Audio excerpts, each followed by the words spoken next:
Hey guys, Radical Reggie here, and today I'm actually doing a top 5 RPGs, RPG series that I really like. So this is a question that's been asked of me for a while now. I will eventually do a top 10 later on, but right now we'll just stick with a top 5 series. Um, all these are going to be on PS2, and some of the earlier games will be on PS1. But yeah, let's go ahead and get started. So the first game, number 5, I would say, is Radiata Stories. This game randomly, I found out about this game randomly, and I remember when I bought it, I wasn't too sure about it, but I put it in. The story was really funny. The characters were hilarious. A funny scene happened in the beginning that made me laugh. And another thing that's cool about this game is that it has time events pretty much. So if you're at a certain place at a certain time, certain events could happen and somewhat change the story a little bit, which is really cool. You can meet different characters, do different type of events, see different cutscenes, stuff like that. So another thing I really liked about this game, the main characters really did a good job. I mean, well, not a good job, but I would say they really had a lot of chemistry together. I actually chose the path that keeps them all together pretty much, which is pretty cool. So definitely this is my number 5. Definitely a game you guys should check out. Yeah, moving right along. All right, number 4. Moving right along. Another RPG series that seems to be dead pretty much, which is pretty sad. But that's going to be the Secotan games. Now I have all 5 of them, but the other ones are in the back over there. And these games actually came onto me by chance. Now my buddy told me about an RPG that was really good and was awesome and was really short.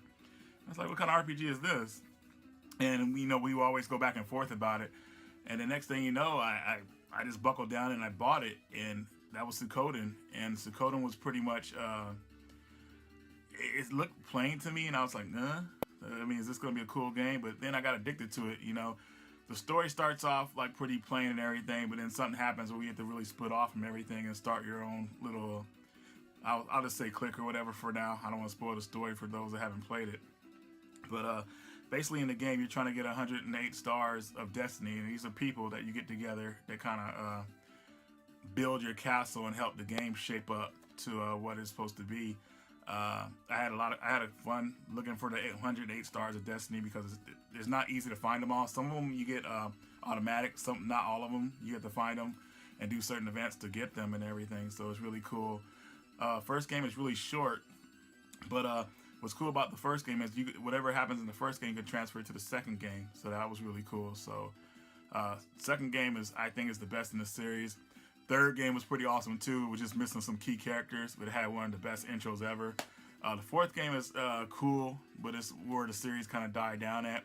And part 5 is actually really good too. That's where I like that game a lot. That one was really good. That was almost as good as the 2 and 3 in the first one. So definitely the Secotan games are really cool to have.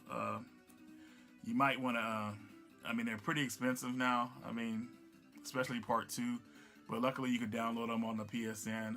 The third game, maybe. I'm not really sure. I'm not really sure what the PS2 games are going for. But awesome series that you guys should check out. All right, guys, number 3. So this would have ranked higher, but there was just another game that I just really love. So it's at number 3. And this is the Shadowheart series. Now, Shadowheart is...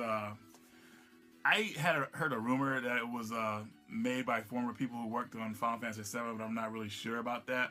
The first game in the series was actually Kadelka, which is a tactical RPG, which is really good. Somewhat like a survival horror RPG or whatnot. But these games right here, Shadowheart series, was where it really started to shine at.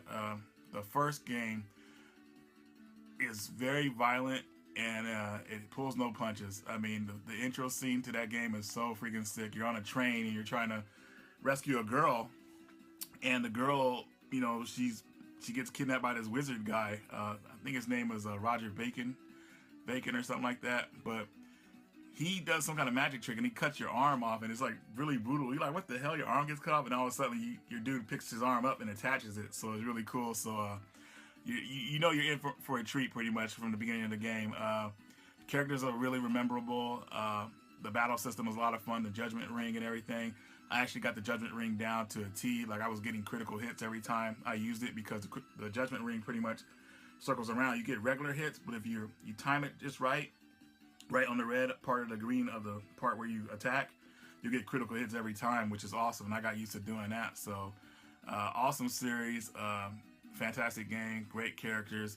Second game was actually even better than the first game, and the story in that game is pretty deep, and it really wraps up a lot of stuff in the first game. The third game is more of a kind of like a restart of the series. It's a sequel. I mean, it takes place years later, but it's starting a new cast and everything. I didn't really care for that one too much, but maybe I should just replay it again, because I remember at the time when I played it, I was in a rush, so I was like, nah, maybe I'll play something else. But anyway, awesome games. Definitely check out the Shadowheart series and the Kudelka series. Number 2, gosh, I remember when I first played this game, and I was just blown away. And you guys are gonna laugh at me when I show you which one I was blown away with, but that's okay. I love the Tales of series, and my first game was Tales of Legendia. Now, Tales of Legendia and Tales of Abyss, oh my god, fantastic games. I think they came out within the same year of each other. Gosh, I mean, one thing that blew me away about the Tales of Legendia was the music. The music was just, I don't know, it just hit that note at the right time during certain scenes. It was amazing to me. I think this has the best soundtrack out of the whole series. I really like the characters, Sinnoh and Shirley and everything like that. And the game takes place on a ship, a giant ship that's like the size of an island, which is pretty cool. So really good voice acting, lots of chemistry with the characters. It's just really well done, and I enjoyed it a lot. This was pretty much my first Tales game that I actually beat. I actually almost beat Tales of Destiny Part 2, which was over here. It was called Tales of Destiny 2 over here, but it was originally called Tales of Eternia. And somebody stole my memory card, and I just couldn't get back into the flow. It sucked. But anyways, Tales of the Abyss is probably even better than this game, even though I still like Legendia better. Amazing game as well, very deep. One thing about these games is really cool is that you think you know the story or what your main goal is, but something like towards the end of the game or in the middle of the game just changes everything, and then the story just changes to another direction, which is really cool. So it always throws you through a loop. But anyway, excellent games. Tales series is awesome. I love it. Alright guys, so it's time for number 1.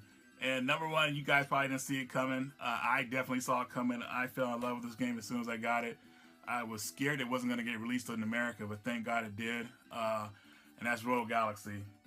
Rogue Galaxy to me is probably, if I had to choose one RPG to play for the rest of my life, like I can only play one more, it'd definitely be Rogue Galaxy. That game has so much personality, and I mean, some people think the story is just basic. I like the story a lot. I didn't know what was going to happen next. I thought it was really cool going around space and everything. When I was younger, I always thought about like space travel would be awesome. So that when I found out about that in this game, I thought that was pretty fantastic. Voice acting is really good. The movement, I think it's like, people like Kingdom Hearts, but I think this is better than Kingdom Hearts the way the gameplay is. One thing I really like about it, I think it had the same thing in Kingdom Hearts too, but when you're fighting, your character can call out to you, let you know that they have a certain move they want you to do. So you can push the L1 button, they do a limit break type move or a special move or whatever, which is really cool. Game has a bunch of plot twists, cool, really good voice acting, fantastic, and it's just the game is just so well done. You tell that the developers put their heart into it. Unfortunately, the game didn't sell to a certain price point, so we might not see a sequel for it, but it did have an ending, a good ending, which is a lot of RPGs don't have, an ending that you could really, relax to or be satisfied with. But definitely pick up Rogue Galaxy. You could download it on PS4 or you could buy the game. I think it's still around 15 to 20, but scalper prices, who knows what it's at. So that's going to do it. This is my top 5 RPGs. I know probably a lot of you don't agree with me. You'll probably mention other games, which I wanted to bring in this video too, but right now I had to cut it short. So anyways, guys, thanks for watching, and I will see you next time.